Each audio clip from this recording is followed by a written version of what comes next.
মোৰ পৰা শিৱসাগৰ সংযোগী 4 লেনযুক্ত পথত দৰিকা নদীৰ ওপৰত যি আচলতে দলং নিৰ্মাণ কৰি থকা হৈছিল দৰিকা দলং আৰু ইয়াত যিসমূহ গাৰ্ডাৰ নিৰ্মাণ কৰা হৈছিল আগৰ যিকেইজন ঠিকাদাৰ তেওঁলোকে ইয়াত গাৰ্ডাৰসমূহ নিৰ্মাণ কৰিছিল আৰু এই গাৰ্ডাৰসমূহত নিম্নমানৰ সামগ্ৰী কামত লগোৱাৰ বাবে 2 নম্বৰী সামগ্ৰী কামত লগোৱাৰ বাবে আচলতে এতিয়া যিসমূহ ঠিকাদাৰ প্ৰতিষ্ঠান আছে এই ঠিকাদাৰ প্ৰতিষ্ঠানে GDCL নামৰ এই ঠিকাদাৰ প্ৰতিষ্ঠানে নিৰ্মাণ কৰিছিল আৰু এতিয়া যেইকেইটা প্ৰতিষ্ঠান আছে তেওঁলোকে এইকেইটা ভাঙি পেলাইছে। এতিয়া মেইন কথাটো হ'ল যে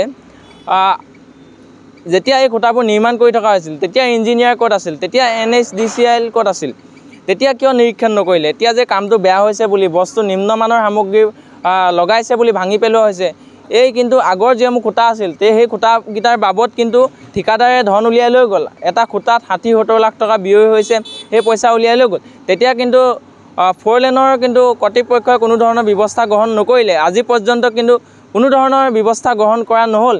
এই কিয় নহ'ল আমি এই প্ৰশ্ন সুধিব বিচাৰিছোঁ আৰু কৰ্তৃপক্ষক দাবী জনাইছোঁ যে আচলতে এই ৰাজকোষৰ ধন অপব্যয় নকৰিব আৰু চৰকাৰখনেও ইয়াত গুৰুত্ব দিয়ক অলপ। যি আচলতে ৰাজকোষৰ ধন, ৰাইজৰ ধনেৰে দলং নিৰ্মাণ কৰি থকা হৈছে, ৰাস্তা নিৰ্মাণ কৰি থকা হৈছে, ইয়াত ব্যাপক বিসংগতি দেখা দিছে। তাৰ পিছতো কিন্তু চৰকাৰ তথা প্ৰশাসন নিমাত, বিভাগীয় কৰ্তৃপক্ষ নিমাত।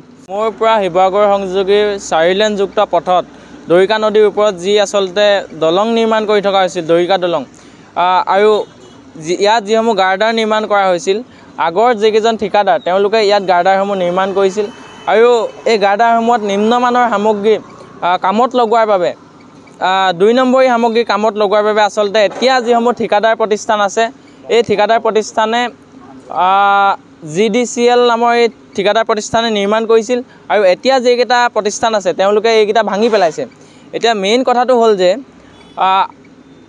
যেতিয়া এই খুঁটাবোৰ নিৰ্মাণ কৰি থকা হৈছিল তেতিয়া ইঞ্জিনিয়াৰ ক'ত আছিল, তেতিয়া NHDCL ক'ত আছিল, তেতিয়া কিয় নিৰীক্ষণ নকৰিলে? এতিয়া যে কামটো বেয়া হৈছে বুলি বস্তু নিম্নমানৰ সামগ্ৰী লগাইছে বুলি ভাঙি পেলোৱা হৈছে, এই কিন্তু আগৰ যিসমূহ খুঁটা আছিল সেই খুঁটাকেইটাৰ বাবদ কিন্তু ঠিকাদাৰে ধন উলিয়াই লৈ গ'ল। এটা খুঁটাত 60-70 লাখ টকা ব্যয় হৈছে, সেই পইচা উলিয়াই লৈ গ'ল। তেতিয়া কিন্তু 4 লেনৰ কিন্তু কৰ্তৃপক্ষই কোনো ধৰণৰ ব্যৱস্থা গ্ৰহণ নকৰিলে। আজি পৰ্যন্ত কিন্তু কোনো ধৰণৰ ব্যৱস্থা গ্ৰহণ কৰা নহ'ল। এই কিয় নহ'ল আমি এই প্ৰশ্ন সুধিব বিচাৰিছোঁ আৰু কৰ্তৃপক্ষক দাবী জনাইছোঁ যে আচলতে এই ৰাজকোষৰ ধন অপব্যয় নকৰিব আৰু চৰকাৰখনেও ইয়াত গুৰুত্ব দিয়ক অলপ। যি আচলতে ৰাজকোষৰ ধন, ৰাইজৰ ধনেৰে দলং নিৰ্মাণ কৰি থকা হৈছে, ৰাস্তা নিৰ্মাণ কৰি থকা হৈছে, ইয়াত ব্যাপক বিসংগতি দেখা দিছে। তাৰ পিছতো কিন্তু চৰকাৰ তথা প্ৰশাসন নিমাত, বিভাগীয় কৰ্তৃপক্ষ নিমাত। যিকোনো খবৰৰ বাবে যোগাযোগ কৰক 7099017330 লগতে 7099017110 নম্বৰত।